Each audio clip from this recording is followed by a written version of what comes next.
नमस्ते दोस्तों, welcome to my YouTube channel master monkey finance. आज मैं बात करने वाला हूं G20 समिट 2023 में जो इम्पोर्टेंट डिक्लेरेशन हुआ है, जिसके वजह से हर कोई इन्वेस्टर मोटी कमाई कर सकता है। अगर आप भी इस कमाई की रेस में पीछे नहीं होना चाहते सो प्लीज इस वीडियो को पूरी एंड तक देखिए। चलिए जान लेते हैं क्या क्या डिक्लेरेशन आया है।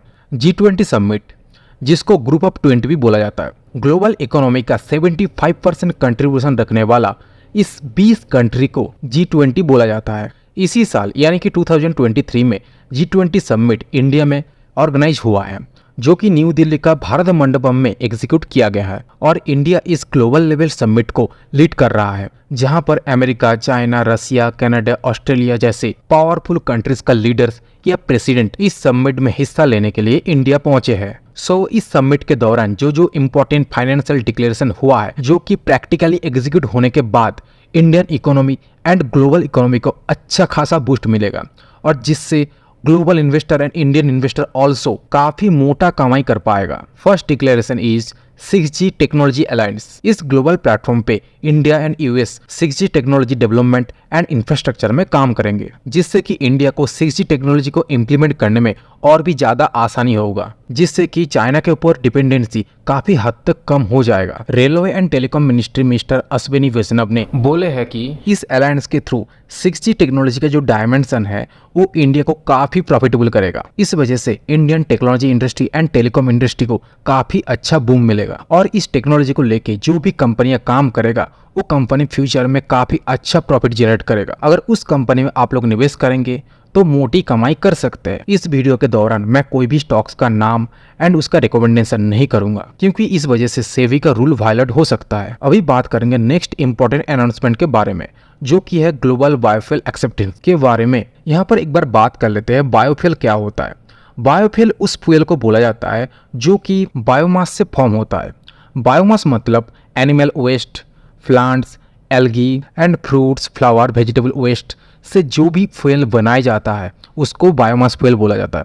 ये काफ़ी टिकाऊ होता है और सस्ता होता है, जिससे कि पेट्रोल डीजल के ऊपर डिपेंडेंसी कम हो सके। बायोफ्यूल का एग्जाम्पल है इथेनॉल, ब्यूटानॉल, मिथेनॉल, जो कि बायोमास से जनरेट किया जाता है। इंडिया का इस प्रस्ताव में भी ग्लोबल लेवल का लीडर्स मोहर लगा दिए हैं। बायोफ्यूल स्टॉक्स यानी कि बोल सकते हैं इथेनॉल स्टॉक्स रॉकेट बन गया है, जिससे कि इन्वेस्टर्स को काफ़ी मोटा कमाई करके दिया है, और आप भी इन्वेस्ट करेंगे तो इन फ्यूचर आपको भी काफी मोटा फायदा होगा। अब बात करेंगे G20 समिट 2023 में सबसे इम्पोर्टेंट अनाउंसमेंट के बारे में। इस अनाउंसमेंट को सुन के चीन को भी झटका लगा है। Honourable prime minister Shri Narendra Modi ji ने जो अनाउंसमेंट G20 समिट में किया है वो है India middle east European connectivity corridor deal, जो कि इंडिया के लिए काफी बेनिफिशियल होगा। इस कनेक्टिविटी कॉरिडोर डील को चाइना का बेल्ट एंड रोड का रिप्लेसमेंट माना जा रहा है। इस कनेक्टिविटी कॉरिडोर डील एग्जीक्यूशन होने के बाद इंडिया का शिपिंग टाइम रिड्यूस हो जाएगा, ट्रांसपोर्ट कॉस्ट रिड्यूस होके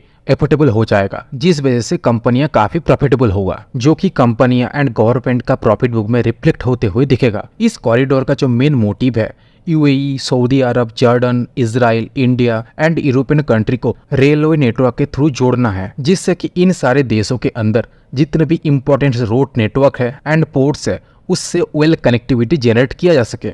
इस डील से इंडिया का और यूरोप का जो बिजनेस कनेक्टिविटी है और भी मजबूत हो जाएगा, और एक्सपेक्टेशन ये भी लगाया जा रहा है इस रेलवे नेटवर्क के थ्रू बिजनेस आज की डेट से 45 to 50% इंक्रीज हो सकता है। इस अनाउंसमेंट में सबसे फायदे की बात यह है कि रेलवे नेटवर्क का जो भारी भरकम विस्तार यहाँ पे जो किया जाएगा, इससे Indian railway corporation and railway infrastructure development related जितने भी कंपनियां हैं वो सारे कंपनी हाईली प्रॉफिटेबल होगा। ये डिक्लेरेशन होने के बाद इंडियन रेलवे सेक्टर का सारे कंपनी रॉकेट बन चुका है, क्योंकि जितना भी टेंडर्स या कॉन्ट्रैक्ट निकाला जाएगा जिससे रेलवे रिलेटेड कंपनियां काफी ज्यादा प्रॉफिट कर सकता है, उस सारे कंपनी में जो इन्वेस्टर पैसे लगा के पहले से रखे हैं वो तो अब तक हाईली प्रॉफिटेबल हो चुका है, और आज या इसके बाद जो लोग लगाने वाले हैं वो लोग भी इन फ्यूचर हाईली प्रॉफिटेबल होने का चांस रखते हैं। इसी वजह से जब से G20 समिट शुरू हुआ है और ये अनाउंसमेंट धीरे धीरे बाहर आने लगा है, इंडियन स्टॉक मार्केट इस अनाउंसमेंट को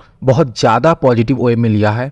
इसी वजह से निफ्टी ऑल टाइम हाई को टच कर लिया है और इन्वेस्टरों का झोली पैसे से भर के गया है। यहाँ पर जितने भी अनाउंसमेंट एंड इससे रिलेटेड जितने भी सेक्टर्स के बारे में बात किया हूँ उस सारे सेक्टर्स का स्टॉक काफी वेल परफॉर्म कर रहा है एंड कुछ स्टॉक का तो कंटिन्यू अपर सर्किट लग रहा है। मेरे ख्याल से ये सारी पॉजिटिव अनाउंसमेंट्स सही से एग्जीक्यूट हो जाए तो इंडिया को 3.30 ट्रिलियन इकोनॉमी से 5 ट्रिलियन इकोनॉमी बनने में कोई नहीं रोक सकता और धीरे धीरे इंडिया के ऊपर पहले से भी ज्यादा फॉरेन इन्वेस्टर का इंटरेस्ट बढ़ेगा। अगर आप भी चाहते हैं इस मौके का फायदा उठा के मोटा कमाई करने के लिए, सो अनाउंसमेंट रिलेटेड जितने भी सेक्टर्स है उस सेक्टर का सारे स्टॉक्स को अच्छे से एनालिसिस कीजिए, देन आप बाइंग डिसीजन लीजिए। सो आज का वीडियो यहीं तक ही है। अगर इस वीडियो से आप थोड़ा भी बेनिफिशियल हुए हैं so please subscribe and hit the bell icon. Thank you.